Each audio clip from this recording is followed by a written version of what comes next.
Say on streets. Our streets. Say on streets. And Maine it. Right. Maine it. Whose streets? Our streets. Word on the beat, word on the beat, word on the beat. Time after time after time after time after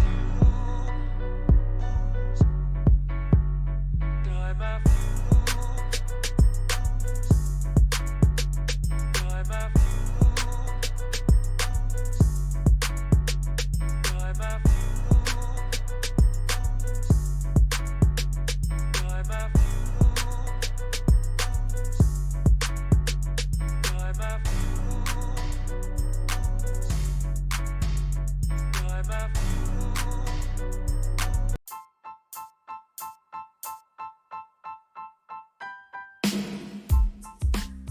What up? It's your boy Bash. Y'all tuned in to another episode of Ian's podcast. I got Deshaun with me. Man, y'all seen the intro, man. He was telling us a little bit about his story, his involvement with the North Fork program, man. You know, life from over south, just making that transition. But today, man, we got him in front of us, man. He gonna go more in depth with us, man. Let's hear it, man. So, you know, just starting off into it, man. We just want to touch on, man, like what was growing up on the south side like for you, man? What was that like? Man, I ain't even gonna lie, it was kind of hard, you know, staying in trouble, didn't really want to go to school, you know. I just was around that group of people that always wanted to do bad things. But I had a car accident that happened to me that kind of changed the perspective on everything that I was doing, because it was like them bad things I was doing, I felt that's what added up to me getting hit by a car, so yeah. Man, I ain't gonna lie, bro. Well, like you said, car accident. I started thinking about that myself. Man, I got into one of those, bro, head-on collision. Yeah. And it was, well, actually, they was turning into the intersection. We was going straight. And I ain't gonna lie, we walked away from it, but I lost a few, like, just car accidents and stuff like that. So I already know, like, just looking at the picture, like, damn, I walked away, and somebody else, right. Like, you feel me? Like, individuals ain't walking away from that, man. Right. So, like, you know, just from there, like, what was it like trying to, you know, just figure it out? Like, you feel me? You say, like, that situation created that, you know, that spark that, like, man, something got to change, man. But what was that process like, just trying to figure out what that change was? Man, I was just sitting in the hospital one day, like, I couldn't eat nothing. Like, the tools they had down my throat, I couldn't even use that to, you get food, you know? And it was just hard. I'm like, man, I want to walk again. I want to be able to play basketball and stuff. So as I was sitting in that bed, you know, things were just going through my mind. Like, man, you really need to turn yourself around, because this is why you're here. Like, everything that you've been doing, this is the reason why you're here. So I thought of me going to school more, me staying away from that crowd that I was with. Man, me just doing those things and growing up, it's just been a big change. I stopped hanging around that group, you know. More doors and things start opening up for me as I sticked in school and sticked around the people I was supposed to, and everything worked it out after that. Dang, man, so you was in the hospital? I like me, I was able to walk away from it, man. But you had to sit in the hospital bed, man. If you don't mind, man, what was that like, man? Well, like, you was going into, like, you know, with the mindset, but like, what, like, I mean, I don't know, you ain't got to go too much detail, like, what happened, but how long was you up in there for? Was you up in there like for a day or two or something? No, I was actually supposed to be in there for 6 months, but it took me a month. Yeah, it took me 1 month to get situated. I wasn't able to walk. I had a broken leg. My face and everything was just messed up. Like, this part had glass.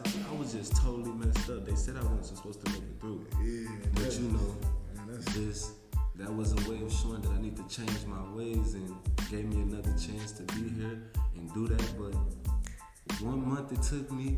I had to get out, started walking, and ever since then it's just been great. Man, oh man, so man, that's a life-changing experience for real. Like, but like from what I heard, man, that sound like, man, you just wasn't going for the standard that they gave you. They told you 6. You said, I'm gonna try to make it pop.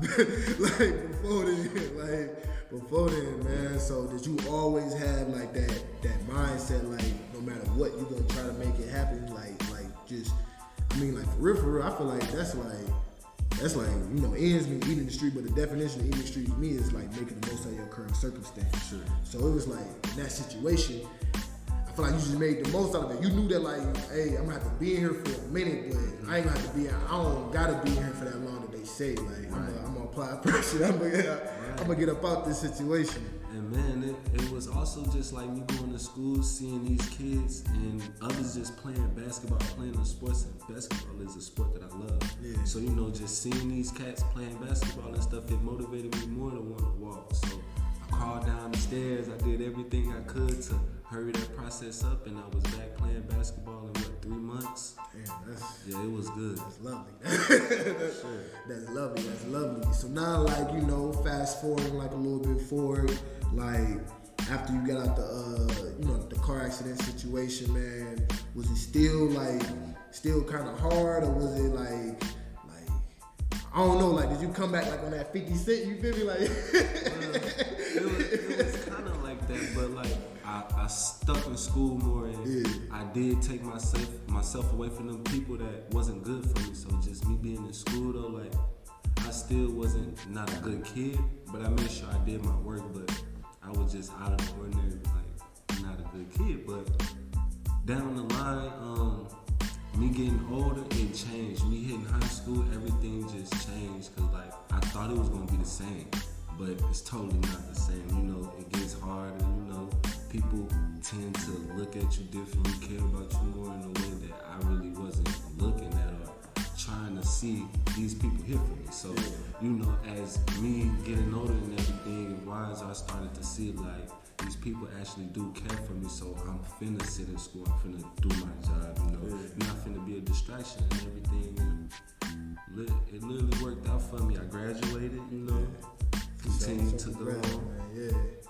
Man, that's what's up, man. That's what's up, man. You graduated, man. It's crazy because that's a hurdle with oneself, man. For sure. Just trying to get through them doors, man. So as far as like, you know, during that time, was you kind of more so relying on yourself? Like, you feel me? Like, was that like a self moment, or was it like, it was more so like, it became like your support moment? You feel me? That's when you start to, cause like you said, you start realizing, you know, like different type of support and stuff like that. Yeah.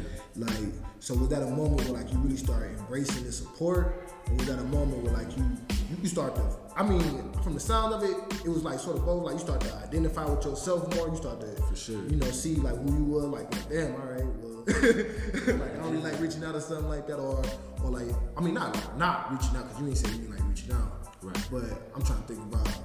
Not even trying to think about it, but just more so like how I want to phrase it, you feel me, without putting words in it. Well, it was kind of self-work, and then like you said, you know, the support, because me not knowing that these guys were here, I was always, you know, distracting others, not listening, not paying attention, that I just got so overly distracted. I didn't know that these people was actually trying to help me. Yeah, I just got up on it, and man, it was lovely.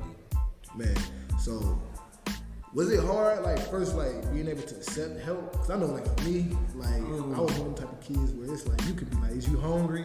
Nah. Well, don't be touching the back of my.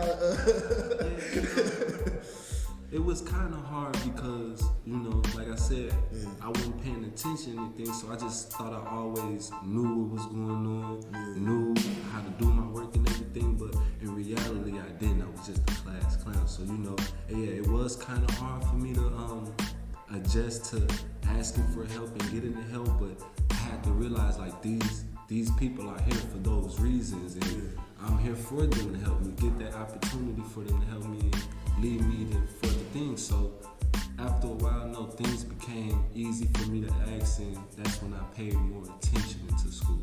Okay. Because of those things and past tense things. For sure. So, you know, fast forwarding again. Now, how did that lead you to, you know, the north side, like not the north side, but more so to the North Fork? You feel me? You know, something else. But I'm not leading off to the North Fork. Like, so how did that path lead you to North Fork? Okay, that path led me to North Fork. You know, I got into high school. My first year was in 2017. I moved over north. And, you know, I found this school because the school I was at, you know, just got expelled from there for like a whole year, you know. And I was doing this one class where it was just me isolated by myself.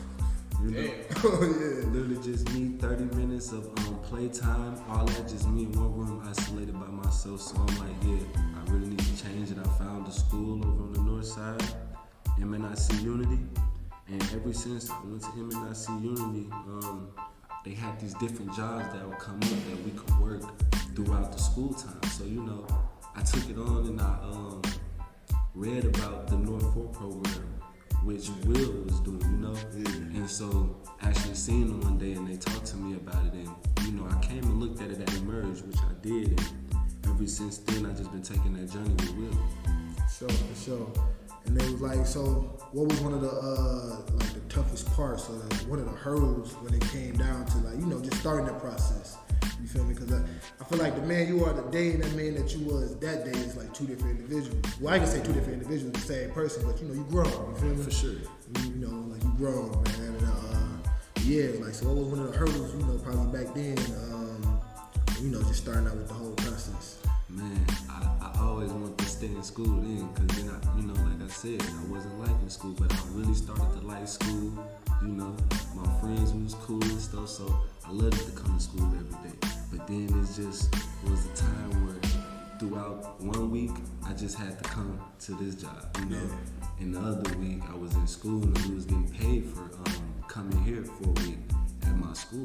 Yeah. So that was kind of lovely, you know. And then just like not being, you know, noticeable once I come here, because I'm doing so much things now. You know, I was turning myself around. I'm working. I actually had 2 jobs, you know, figuring out that I had a child on the way, big changer. So it was a lot of different things during the time where, like, it was holding me back, but I made it, you know. Yeah, that's real.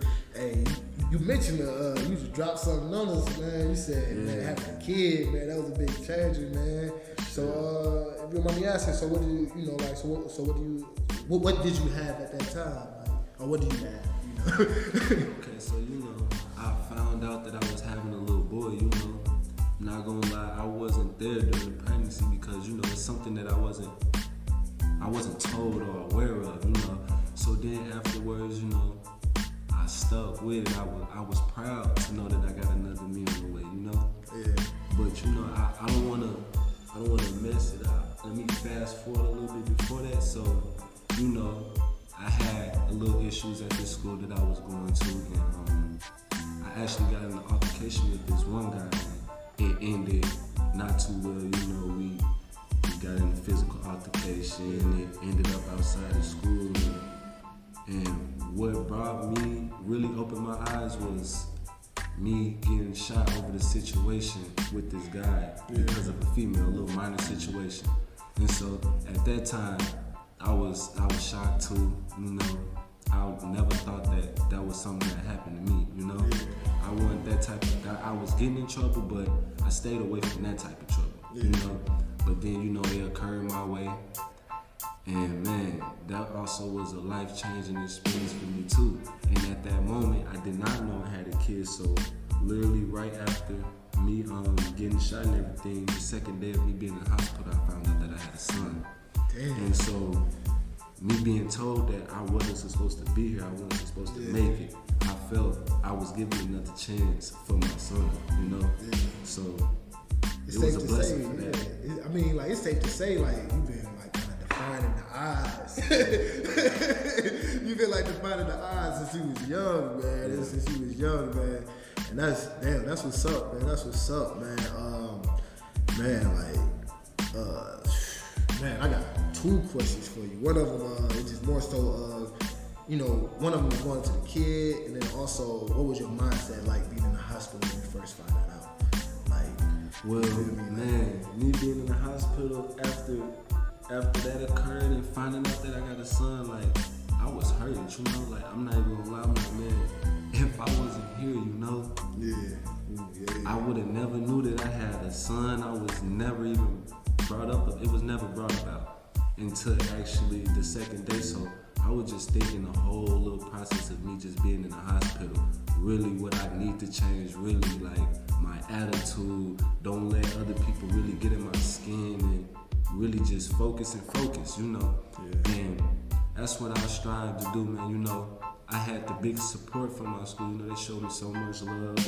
Literally every day that I was in there, they came and they saw me every day. So they showed me so much love, and then just me getting up and getting out of that situation, going back to school and stuff, you know, it really showed me differently because, you know, it was like after the bitch, I didn't want to go to school anymore because I'm not gonna lie, I felt like I was captive, you know, so I never thought what them seeing me, what would trigger that person again, because they tried to end me, you know, so it's like what they'll think, and then, you know, I wasn't too worried about what people was thinking about me in school, and you know, I never took it to be the cool kid, because you know, that just made me really stay in my own lane and really focus and know that there's better things out here, and then it just put me in the mindset like, man, I'm doing all this for my son now, I gotta graduate, I gotta be there more for him, and that's all I ever did since then.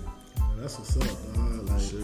I ain't gonna lie, that's some. Like, I feel like what you spoke about, man. That's trauma, man. Like, it's some real trauma that comes with that, though, bro. Yeah, man, it's like that the situation. You know, I hear any little, you know, it triggers me and it gets to me. Like I relive that same moment over again. And so, you know, it took me a couple months to get over that sound. You know, it didn't matter if it was a bus, a car, something dropping. It just always triggered me, and I ain't gonna lie, I ran.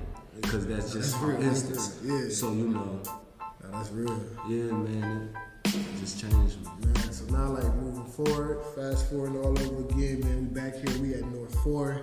And it's like, you know, that transition where, like, you know, like, now, like, working, you feel me? And it's like, now, like, you applying that grind into, like, you know, just more self and family now. Like, so now, like, when you start doing that, like, I ain't gonna lie, like, from, like I was saying, when I first met you to where you at now, it's like, you know, you're in a whole other position. Right. You feel me? So it's like, what's that process been like for you, too? Like, I know, just, like, you just moving up, man, you just moving, man. Like, I ain't gonna lie, you moving, bro. Like, Man, it's just been lovely because, you know, since I first started, I take us back then, like, since I started, I had another child, which was my baby girl, you know, a blessing once again. Blessings. And after I had my child, you know, it made me even go more harder. I had to show them, like, yeah, this is where I want to be. This is where I'm going to stick. I love the community. I love the people that I'm surrounded by here. It just made me go extra harder because they wanted me to accept me. So then it just made me put my all into it. But it brought me to better things, you know. Speaking on my house, my car, getting me and my family closer, you know, just big things. And without immersion, without me having to open my eyes, I wouldn't have been down this journey, you know. But it's a nice journey. I'm only planning to take it more farther than it is now. Do you got an idea of where you want to take it to, like levels you want to reach? Like, just one of the levels, it ain't gotta be like the ultimate level. You feel like, what is it like? Something next, like you got something next on the list for you? You feel me? Like you said, man. Like I ain't gonna lie, what you touched on was some like key principles, man. You said, man, personal life, man. You feel me? You get transportation, man. You work with the family, like you feel me? Just working on just in-house just things. You feel me? And I feel like that's a lot, like already. You feel me? That's a change right there and there. Yeah. Like, you starting to think bigger than yourself. You feel me? So it's like, do you got like a next step for you? You feel me? Like something that you're trying to accomplish out here, man? Yeah, I mean, I got big steps, you know. I'm trying to finish school. I didn't start college yet, but I'm gonna go to college for sure. That's one of my goals, to go to college. You know, I've been having my hands wrapped around going for what's that called? Oh, I don't remember. You said carpentry. Carpentry, yeah, man. I've been having my hands wrapped around carpentry for a long time because, you know, I did 2 years. I got good experience in training and everything in construction.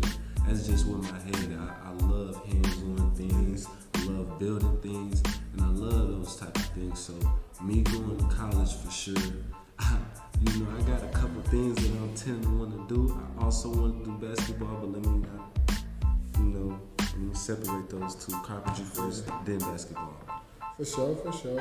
If you could build something, what would you build? Man, I said going with that carpentry. Want to do carpentry because you can get your own, man. Build your own house. You have all the tools and the knowledge to build your own. So going into carpentry, you ain't gotta worry about buying a house or nothing. You just can do yours from scratch how you want it. So me doing carpentry, I want to build my own house. I want to have my own land and my own everything. Now we talking ownership. Yes, sir. We talking ownership, man. They talking buying land, you feel me, owning houses. Man, that's what's up, man, because that leaves something, for you to pass down. For sure. Just as far as with this whole North Fork program, man, and the program you in, like, where do you want to see that go? Man, honestly, I want to see it go big because me starting off in North Fork, just the North Fork program, that was sweet. Like you have so many people that's here helping you, and it's just like you don't really get that type of help anywhere you go. You won't find that type of help.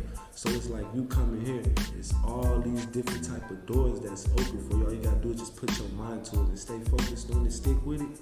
You gonna make it. And so it's just like the stage that I'm in and what I want to see. I just want to see it evaporate. I just want to spread it out. I just want everybody to know about Emerge, what Emerge do, and understand that just coming here for a day could change everything else. For so on and more. Like, yeah, that's real, man. That's most definitely real, man. So, man, now we're gonna take this off a little different, man. When you start hooping, like when this hooping thing start, man. I started hooping in 7th grade. You been speaking about hooping, man. Yeah, man. I was cold. I was a point guard and I could do the shooting guard position, but point guard was really my spot. I know I might be a little tall, but man, you just don't know. I was about to say, was you a shooter or was you like the floor general? What was you, man? What was I'm your not gonna lie with the floor general, man. I'm doing everything. I ain't gonna lie, you look like he was like the shooter or the driver and stuff. Like, man, you trying to take somebody to the cup one time for the one time. Yeah, all right, man, we about to have to see what you about, man. For sure. And then what happened one day, Yeah, for sure, man. Man, I ain't gonna lie to you, man. We kind of touched on a lot, man. And then, I still had after having your first kid, now your second kid, man, what was that like? The mindset, just being a father, you feel me? Like, what was that overall like for you? You feel me? Like, you told us about the beginning, and but now, when you had your daughter, was that kind of different? Because they say, girls is different than boys a little bit. It changed my ways on females too, because I respect my females, but let me speak for myself. I tend to, I disrespect, but I try not to disrespect, the language. And so when I had my child, I'm like, when I had my baby girl, it gave me a different perspective. Like, you have a girl now. So you gotta think how other dads would think about their daughter. Like, you want them to be respected. You won't want nothing to happen to them and all those things. And so me having a daughter and everything, it just gave me a different perspective on women. It just gave me a feeling to respect the women way more than I was. And yeah, man. That's what's I kind of got off the topic, but No. I feel like you kind of stayed on the topic. You feel me? Having your daughter change your whole perspective about how you deal and how you like look at women. You feel me? To a certain extent, And that's deep, man. And yeah, man. You know what? I'm gonna go ahead and end it right then and there, man. Cause I feel like shit, you touched on a lot. You got anything you want to state, man? You got anything you want to say, man? Nah, I just appreciate my brother right here, Javon, taking the time to interview me, ask me these questions. I really do appreciate that, Nah, most definitely, man. We're gonna have some more going, man. We're gonna have some more for sure. And it's like, man, actually, I do got one more question for you. I got one more question for you, man. So, when it comes down to, with you, who, the carpentry, you feel me, that you was talking about being a father, what's one word, though, that you would use to describe yourself? You feel me? If you had to pick a word, what is one word you would describe yourself as? Or one word like you feel me, like you would stick to. You feel me? Good question. But I'll forever be humble. You know? Okay. Forever be humble. But you know, some questions that you ask me is something to think about. Cause you know, me personally, that's a good question to think about. How would I describe myself? You know? Yeah, I'm gonna look into that on myself. How to describe myself. But for right now, a very humble person. Very humble. Yeah. Man. Hey, Spaz, y'all tune in to Ian's podcast, man. We got Deshaun with us, man. Deshaun Coleman. You feel me? Very humble person. Y'all tune in to Ian's podcast, man. We about to get ready to tune now. All right.